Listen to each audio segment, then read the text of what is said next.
ಧಿಕ್ಕಾರ ಧಿಕ್ಕಾರ. ಮಹಿಳೆಯರ ವಿರುದ್ಧ ಅವಹೇಳನಕಾರಿ ಹೇಳಿಕೆ ಇರುವ ಕಲೆಕ್ಟರ್ ಪ್ರಭಾಕರ್ಗೆ ಧಿಕ್ಕಾರ. ಹೇಳು ಧಿಕ್ಕಾರ, ಹೇಳು ಧಿಕ್ಕಾರ. ಕಲೆಕ್ಟರ್ ಪ್ರಭಾಕರ್ಗೆ ಧಿಕ್ಕಾರ. ಮಹಿಳೆಯರಿಗೆ ಅವಮಾನ ಮಾಡಿರುವ ಕಲೆಕ್ಟರ್ ಪ್ರಭಾಕರ್ಗೆ ಧಿಕ್ಕಾರ.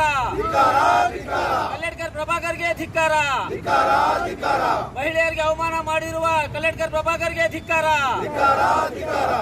ಎಲ್ಲ ಮಹಿಳೆಯರನ್ನ ಇನ್ಕ್ಲೂಡಿಂಗ್ ಅಂದ್ರೆ ಕರ್ನಾಟಕ ದಲಿತ ಸಂಘರ್ಷ ಸಮಿತಿ ಈ ದಿನ ಚಿಕ್ಕಬಳ್ಳಾಪುರ ಜಿಲ್ಲಾಧಿಕಾರಿಗಳ ಮುಖಾಂತರ ಸರ್ಕಾರಕ್ಕೆ ಮಾನ್ಯ ಸಿದ್ದರಾಮಯ್ಯ ಮುಖ್ಯಮಂತ್ರಿಗಳು, ಕರ್ನಾಟಕ ಸರ್ಕಾರ, ವಿಧಾನಸೌಧ ಬೆಂಗಳೂರು ವಿಷಯ ಮುಸ್ಲಿಂ ಜನಾಂಗದ ಮಹಿಳೆಯರ ಬಗ್ಗೆ ಅವಹೇಳನಕಾರಿ ಹೇಳಿಕೆ ನೀಡಿರುವ ಕಲ್ಗಡ್ ಪ್ರಭಾಕರ್ ಅವರನ್ನು ಬಂಧಿಸುವಂತೆ ಒತ್ತಾಯಿಸಿ ಹಾಗೂ ಕಾಂತರಾಜ್ ವರದಿಯನ್ನು ಅಂಗೀಕರಿಸುವಂತೆ ಒತ್ತಾಯಿಸಿ ಚಿಕ್ಕಬಳ್ಳಾಪುರ ಜಿಲ್ಲಾಧಿಕಾರಿಗಳ ಮುಖಾಂತರ ಮುಖ್ಯಮಂತ್ರಿ ಗಮನಕ್ಕೆ ತರಲು ಮನವಿ ಪತ್ರ.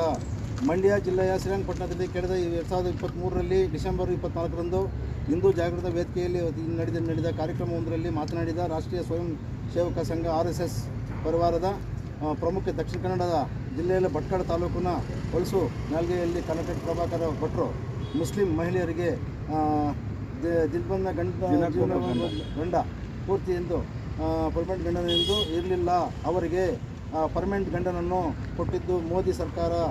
ನೆನಪಿಡಿ, ಸಾರ್ವಜನಿಕವಾಗಿ ಮಹಿಳೆಯರು ಅವಮಾನಿಸಿ ಧರ್ಮವನ್ನು ನಿಂದಿಸಿ ಧರ್ಮ ಮತಗಳ ಮಧ್ಯೆ ಬೆಂಕಿ ಹಚ್ಚುವ ಕೋಮು ಗಲಭೆ ಪ್ರಚೋದನೆ ನೀಡುವಂತಹ ನೀಚ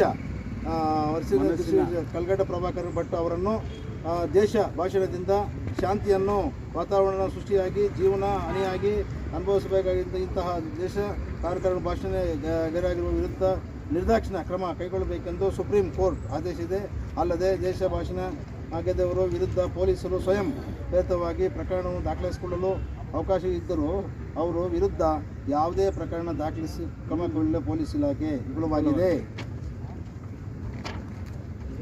ಮುಸ್ಲಿಂ ಮಹಿಳೆಯರಿಗೆ ಮಾಡಿದ ಅವಮಾನ ಸಮಸ್ತ ಮಹಿಳೆಯರಿಗೆ ಮಾಡಿದ ಅವಮಾನವಾಗಿದೆ. ಮಹಿಳೆಯರು ಯಾವುದೇ ಧರ್ಮ ಅವಹೇಳನಕಾರಿ ಯಾವುದೇ ಭಾಷೆ